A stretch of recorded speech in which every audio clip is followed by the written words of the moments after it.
Hello everyone, welcome to our channel sociology target. तो आज हम पढ़ेंगे समुदाय के बारे में। समुदाय, कम्युनिटी जिसको इंग्लिश में कहते हैं। चलिए स्टार्ट करते हैं। समुदाय अंग्रेजी का कम्युनिटी शब्द है। अब ये क्या है? कम्युनिटी शब्द दो लैटिन शब्दों कॉम तथा म्यूनिस से बना है। कॉम शब्द का अर्थ क्या है? टुगेदर, मतलब एक साथ। और म्यूनिस का अर्थ है सर्विंग, अर्थात सेवा करना। अब इन शब्दों के आधार पर क्या मिला? समुदाय का तात्पर्य हुआ साथ साथ मिलकर सेवा करने से है। अन्य शब्दों में क्या कह सकते हैं?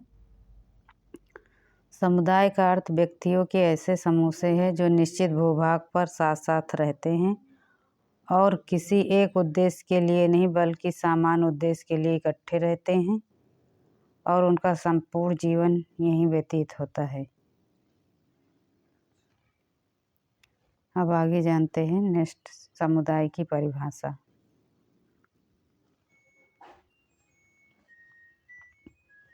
प्रोफेसर डेविस के अनुसार इन्होंने क्या कहा है? समुदाय सबसे छोटा ऐसा क्षेत्रीय समूह है जिसमें सामाजिक जीवन के समस्त पहलू आ जाते हैं। अब इनकी परिभाषा में 3 तत्व का उल्लेख है। पहले क्या है? व्यक्तियों का समूह। दूसरा क्या है? निश्चित भौगोलिक क्षेत्र है। थर्ड है सामाजिक जीवन के सभी पहलुओं का समावेश है। बोगार्ड्स के अनुसार क्या है? एक समुदाय एक ऐसा सामाजिक समूह है जिसमें कुछ अंशों में हम की भावना पाई जाती है जो एक निश्चित क्षेत्र में रहता है। नेक्स्ट जॉर्ज लुंडबर्ग के अनुसार एक मानव जनसंख्या जो एक भौगोलिक क्षेत्र में निवास करती है और जो सामान्य एवं अन्योन्याश्रित जीवन व्यतीत करती है। अन्योन्याश्रित मतलब इंटरडिपेंडेंट लाइफ।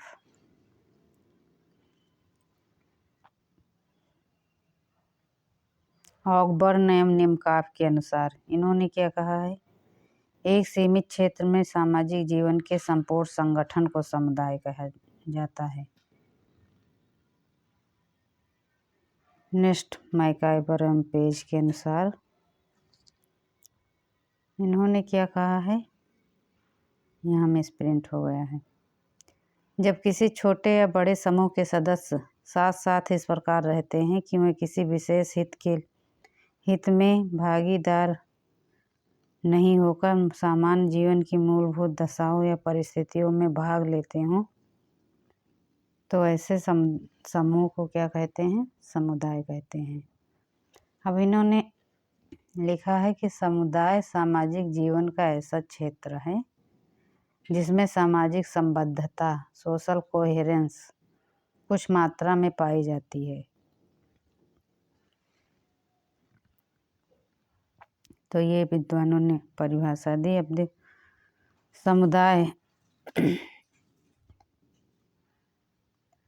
समुदाय सामान्य जीवन में भागीदार लोगों का ऐसा समूह है जो किसी निश्चित भौगोलिक क्षेत्र में निवास करता है और जिसमें हम की भावना या सामुदायिक भावना पाई जाती है। तो ये समुदाय की परिभाषा हो गई। अब जानते हैं समुदाय के आधार या कुछ उसके आवश्यक तत्व हैं। Essential element of community. तब इसके लिए किसी भी समूह के लिए 3। अब समुदाय कैसे कहेंगे? इसके निर्माण के लिए 3 आधार का होना आवश्यक है। पहला है व्यक्तियों का समूह हो। दूसरा है निश्चित भौगोलिक क्षेत्र। थर्ड है सामुदायिक भावना। अब इसके अंतर्गत भी 3 बातें आती हैं। सामुदायिक भावना में क्या क्या आ जाएगा? हम की भावना की अभिव्यक्ति होती है।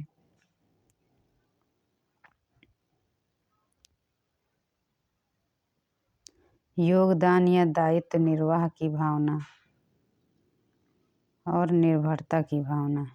तो ये ये सब समुदाय के आधार आवश्यक तत्व हैं। अब समुदाय की विशेषताएं। समुदाय की कुछ विशेषताएं भी हैं, जैसे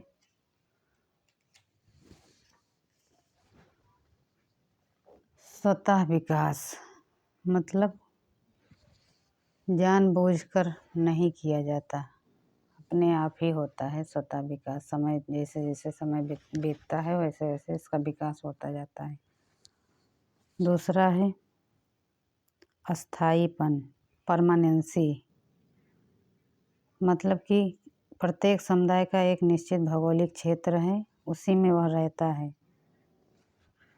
जैसे कुछ अस्थायी समूह हैं जो परमानेंट नहीं है, जैसे भीड़ है, श्रोता समूह है, झुंड है, ये सब समुदाय नहीं माने जाते। नेक्स्ट है विशिष्ट नाम, स्पेसिफिक नेम। अब इसमें क्या है, एक विशिष्ट नाम होता है जो समुदाय के लोगों में हम की भावना जगाने का काम करता है। जैसे कि दिल्ली एक ऐसा समुदाय है जिसके नाम के साथ एक लंबा इतिहास जुड़ा है, उससे उसको विशिष्टता प्रदान करता है।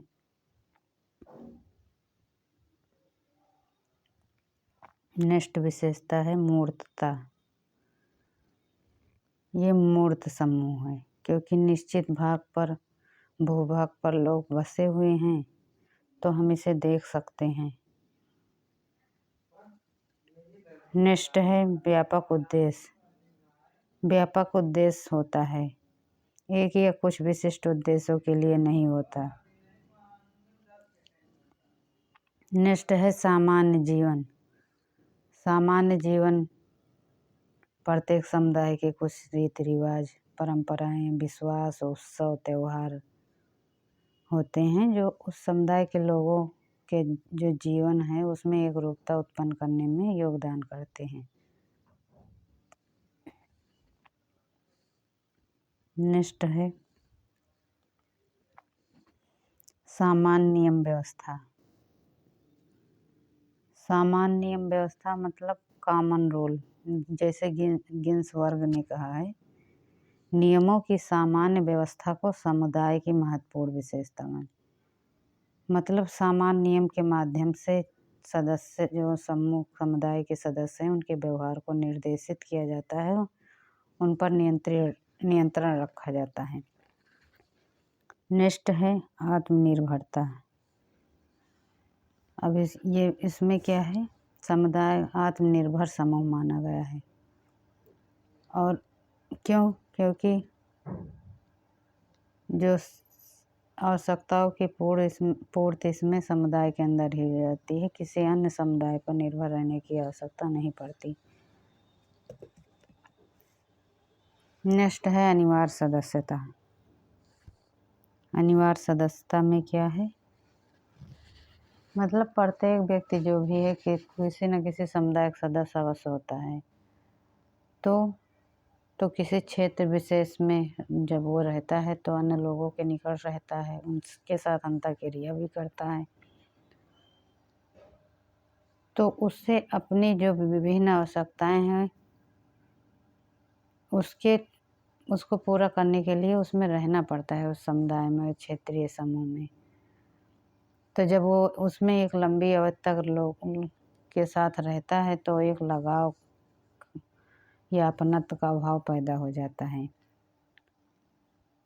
तो इससे अनिवार्य सदस्यता, फिर वो लोग क्या है उस समुदाय को छोड़कर अन्य समूह में जाकर नहीं रहते, वहीं रहते हैं। लेकिन आज का युग जो है उसमें सामाजिक गतिशीलता पाई जाती है, मतलब एक समुदाय के सदस्य अन्य समुदाय में चले जाते हैं। अब आगे हम पढ़ते हैं सीमावर्ती उदाहरण। समुदाय के कुछ उदाहरण हैं, जैसे ग्राम, जनजातीय समूह, कस्बा, नगर, राष्ट्र आदि जो हैं, आदि यहाँ आदि होगा। तो ये सब क्या है, समुदाय के उदाहरण हैं। क्या है? जाति एक समुदाय है? नहीं। क्यों? क्योंकि इसका स्वतः विकास नहीं हुआ है। जेल एक समुदाय है? नहीं। पड़ोस एक समुदाय है? नहीं। जब किसी राजनीतिक दल, आर्थिक संगठन, धार्मिक संघ, विद्यार्थी समूह, कर्मचारी संघ, क्लब, परिवार आदि को समुदाय नहीं माना जा सकता।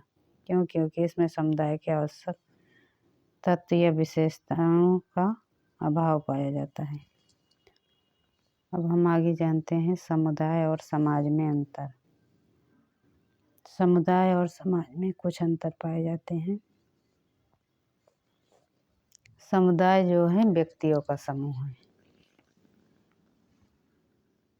और समाज सामाजिक संबंधों का जाल। समुदाय जो है मूर्त है, समाज अमूर्त। समुदाय का निश्चित भूभाग होना आवश्यक है, जबकि समाज में ऐसा नहीं।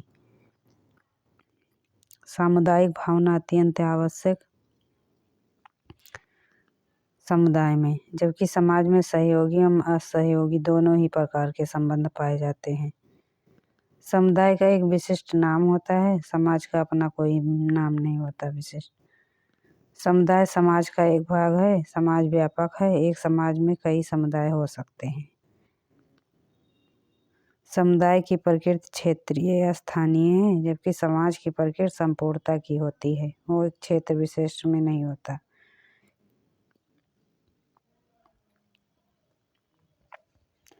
अब नेक्स्ट जानेंगे समुदाय और समिति में अंतर। अभी हमने पढ़ा समुदाय और समाज में अंतर, अब हम पढ़ेंगे समिति और समुदाय में अंतर। तो समुदाय की सदस्यता अनिवार्य एवं प्राकृतिक होती है, जबकि समिति की सदस्यता ऐच्छिक होती है। समुदाय का स्वतः विकास होता है, जबकि समिति का निर्माण विचारपूर्वक किया जाता है। समुदाय के अनेक सामान्य उद्देश्य, जबकि समिति के थोड़े से विशिष्ट उद्देश्य होते हैं। समुदाय अस्थायी होता है, समिति अस्थायी। समुदाय में निश्चित भूभाग, जबकि समिति में ऐसा होना आवश्यक नहीं।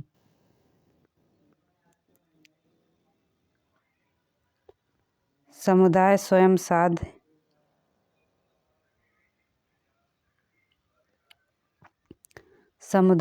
साध्य है, जबकि समिति आवश्यकता पूर्ति का साधन मात्र।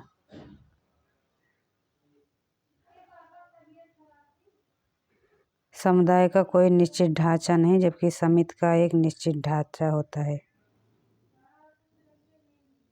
समुदाय के सदस्यों की संख्या अधिक और समिति की सदस्य संख्या सीमित। एक समय में एक व्यक्ति एक ही समुदाय का सदस्य होता है, जबकि समिति में वह कई समितियों का सदस्य हो सकता है।